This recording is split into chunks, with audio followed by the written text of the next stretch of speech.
I had traveled about 5 hours to attend a family event. Lots of people I hadn't seen for 20 plus years. I had my 5-year-old son with me, but my husband had to stay home because of work.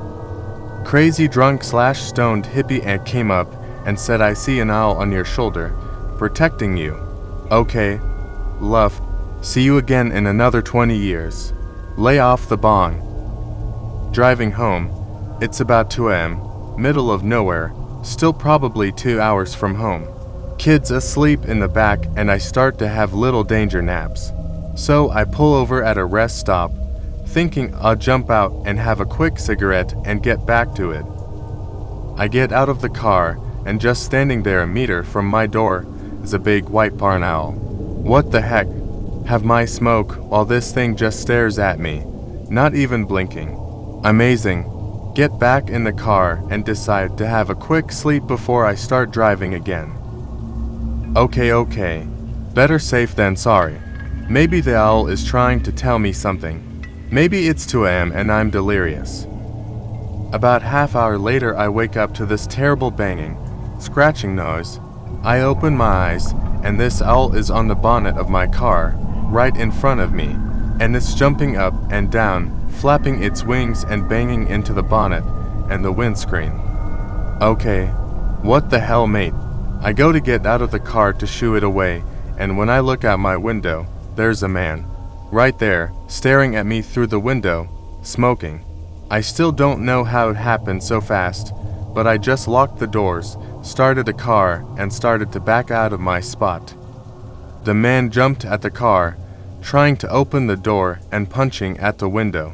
I just drove out of there as fast as I could and sped down the highway until the adrenaline wore off. Then I pulled up and had a bit of a cry and realized I could call the police. Nothing ever came of it. They never found the man, and I think they thought I was a bit insane anyway.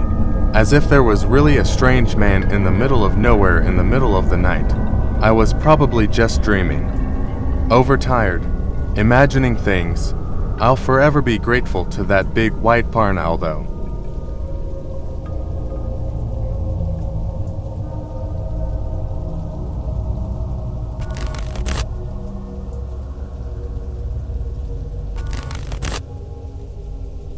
This incident is of the 31st of December 2017. Me and my 2 friends were on a vacation, the 𝚜𝚌𝚗𝚗𝚋, which is a part of Konkan in India. We were already planned to visit Goa to experience the night of the 31st of December. So, we decided to rent the Honda Activa from 𝚜𝚌𝚗𝚗𝚋 and drive to 𝚜𝚘𝚗𝚋 Beach, Goa, which was just 103 kilometers from where we were staying in 𝚜𝚗𝚗𝚋. We began riding at around 3 p.m. and reached 𝚜𝚘𝚗𝚋 by 5 p.m. and then we started drinking and roaming around the streets, followed by beach party in the night till 3 a.m. in the morning. Now we decided to return back to 𝚜𝚗𝚗𝚋 as we were needed to return our bike to the owner. Through the journey to incidents happened. First is about 25 kilometers ride from Goa.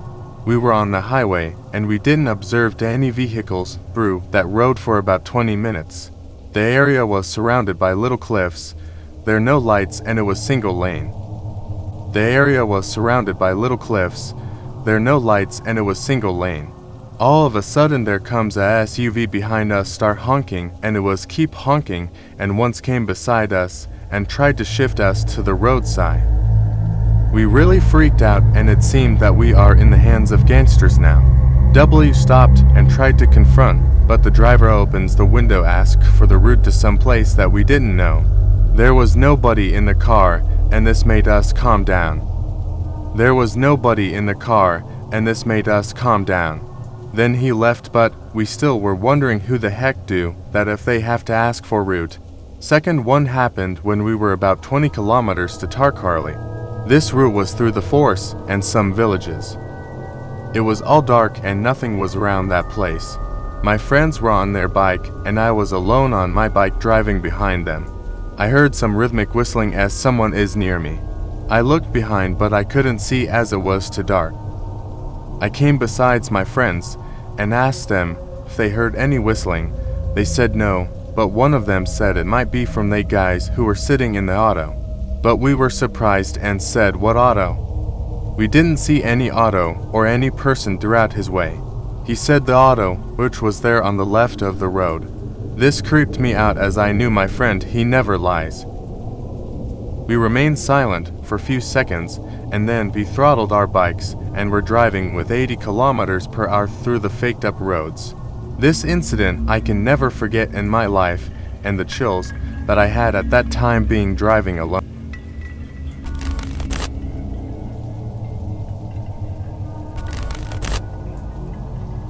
I drive a commercial vehicle, and typically semis, and I get along well. I don't drive an enormous truck, but I know how hard it is for those guys, so I usually give them a lot of space, help them change lanes by moving into the left to kind of block traffic so they can get over, etc. The other day, I'm driving and I'm passing a semi who's in the right lane. He's tailgating the pickup in front of him so bad that if he'd been any closer he'd have been riding shotgun. As I pass him I can see he's dicking off on his phone, incredibly legal for commercial drivers. As I'm passing him he starts to drift into my lane, so I give him a little honk, nothing obnoxious, just to let him know, hey, you're about to hit me. He jerks back into his lane, then immediately starts coming back into my lane, intentionally either trying to scare me or push me off the road. I drive a ton truck hauling hazmat. It's a pickup with a box on the back, so my truck basically takes up the entire lane. There's very little space between him and I to begin with. I eventually get past him and get over into the right lane. He passes me, probably going about 80, which is fast for a semi. He gets in front of me, cutting me off within about a foot, and slows down. Okay, cool. You're an asshole. You got me back. Eventually, the 2-lane turns into 3. He fucks off up the road as I slow down to just try to get away from him. Eventually, I catch up to him. I'm in the far right lane, and here he comes barreling up the middle lane. As he's passing me, he whips his trailer into my lane, intentionally trying to hit me again. I jam on brakes and just let him go. All that because I honked at him when he came into my lane and almost hit me.